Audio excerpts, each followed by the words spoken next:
So this is the electrical harness off of the Donor Zero 100. It's a donor for now. The only reason it is a donor is because when I ordered it off eBay, the dude didn't do a good enough job packaging it, and so the base just got absolutely obliterated. The table is fine, but it doesn't have a base, so that's why it's just kind of been sitting in the garage. Also, it smelled like barbecue and cigarette smoke, so it's been airing out for quite some time in the garage. But anyways, we're going to take this harness and we're going to plug it into the motor and just leave this unplugged, so no power is going to be going to the stroboscope. So we're looking to make sure that this motor keeps regular speed.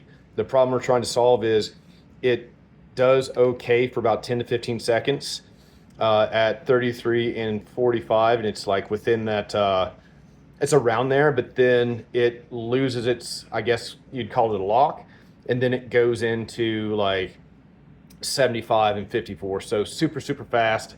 This gets really, really hot. So I think this wiring, while I've got it enough to get power of the motor running, is somehow not configured correctly on the back end here. So we're really hoping that this, we have good results on this.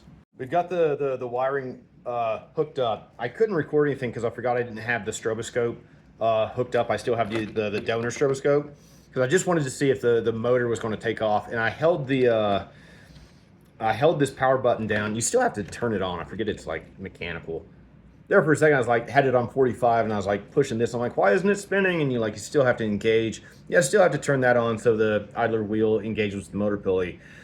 But yeah, it does not take off like it was on the wiring that I thought I had fixed. So what we're going to do now is we're going to disconnect the donor cord, and then we're going to compare how the wiring is routed on this compared to the wiring on that international model, because somebody got in there and monkeyed around with it beforehand. Because what I think happened was the little measurement thing on the underside of the platter is for 50 hertz. So that's over in the UK, right?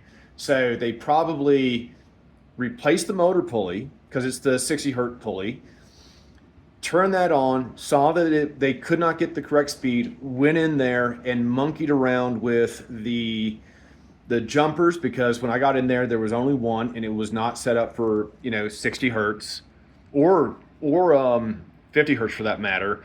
And they had moved the wiring on the back end of that 4-pin junction box. So we're almost there.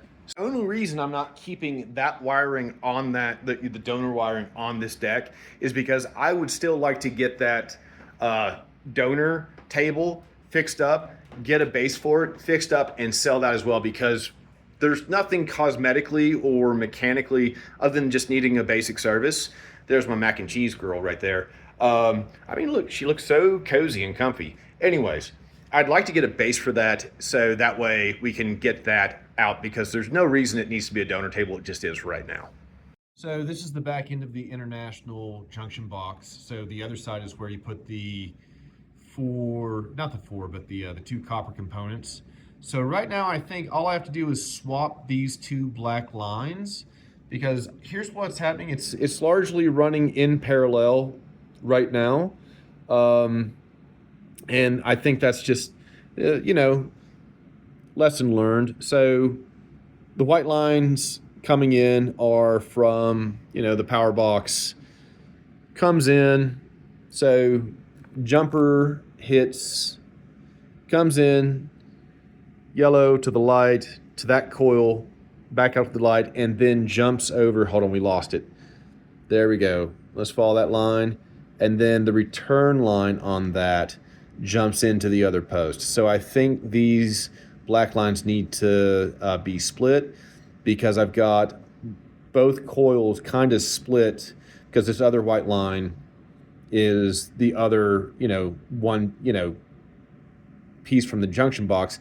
But that one right there looked like it was the only one that wasn't monkeyed with before I got into this. So we're gonna get the soldering iron booted up, and we're going to swap these two black lines. So it's one coil on this line, on this grouping, one coil on that grouping, and then go from there. On second thought, swapping those two those two lines in the center will just isolate this will be hot and then this will be neutral, but there will be no, like, those would run to this coil, sorry. And then there wouldn't be any power going over here to this side. So back to the drawing board on this stupid thing. And by drawing board, I mean internet. Okay, here's what we're going to try for real this time. Where'd my flashlight go? So after looking up how these motors like lock in their speed, I think the only thing I need to do is, let me zoom in. So this black line and this yellow line go to one coil. I think I just need to swap those because it's getting power, it's speeding, but I think the polarity of this coil is backwards, so it's not creating that grip on the disc, that magnetic disc that is inside this guy. So, and plus when I originally got this power line was over here and this other wire. So it's kind of, I should have taken better notes, but like the main line was over here. So yeah, they just moved shit around. So, but I know for a fact that this one right here is the only, ooh, nice effect. That line right there is the only one that was not moved. So, and this one right here. So we're just going to swap this guy and this guy and see what happens. We took a little bit longer soldering. So all we did was this yellow wire and this black wire, we swapped that. That goes to one of the coils on the motor. But we also, last time I was in here, I replaced this, you can't really see it, but this black wire and then this other black wire, I'd replace that with some thicker gauge. So that right there is 20 gauge. When I cooked the old wires out, I only had some 18 gauge wire on hand. So this came in today, so we updated the wires there. We reinstalled the safety capacitors to try and make sure we don't have any kind of spark when this thing turns on and off. So we're going to button this up, put it back on the on that 0100, crank her up, and see what happens. Okay, so this is kind of what it functionally looks like. So this is coming in from the power box, and then this other white line is coming in from the power box on the two different switches that are in here. So the yellow line that was here was going in to the top, and so that was being a direct source of power. And then on this one, it was the yellow line. So it'd be going in on the bottom over here, coming out the top, and then going in the top, coming out the bottom. I think that's the fundamental thing that was keeping this from locking in at 60 hertz. So we have swapped it. So now that the main line is going in on the top on this one to match that this yellow line, which is also attached to, that goes back to the switch. So the power going into both of these are going in at the same, on the same little connector. So they're going in the top, coming out the bottom, going in the top, coming out the bottom. Cool.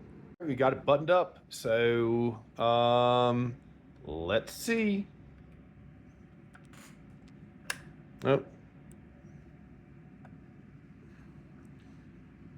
And it'll probably turn off because the auto was engaged. Okay, cool. All right, so let's swap this over to 45. Now this was working for like, and I've got the 60 hertz ring underneath there, so we should be able to see. Okay. So this is some fine tuning I still need to do. Also, it's a new idler wheel, but we're making sure that previously the problem was it would run for 5 seconds, it would get out of sync, and then it would try and take off to the moon. So the 45, according to the app on my phone, would go to 78 RPMs for the platter. So, and then the 33 would do 54, whatever. So it was just going as fast as it possibly can. And so we are already at just about a minute. No, sorry, 45 seconds. And this thing seems to be I think we fixed it. I think we fixed it.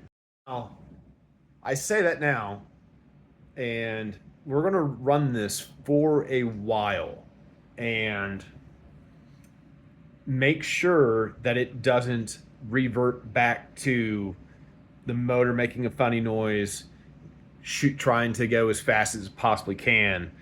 So we're going to leave this running for a couple of minutes just to make sure that we got it fixed. But I think we got it. I think we got it. So the problem was the polarity on one of the coils on that motor was reversed, and that kept it from being able to lock down at 60 hertz magnetically. So we had this fixed.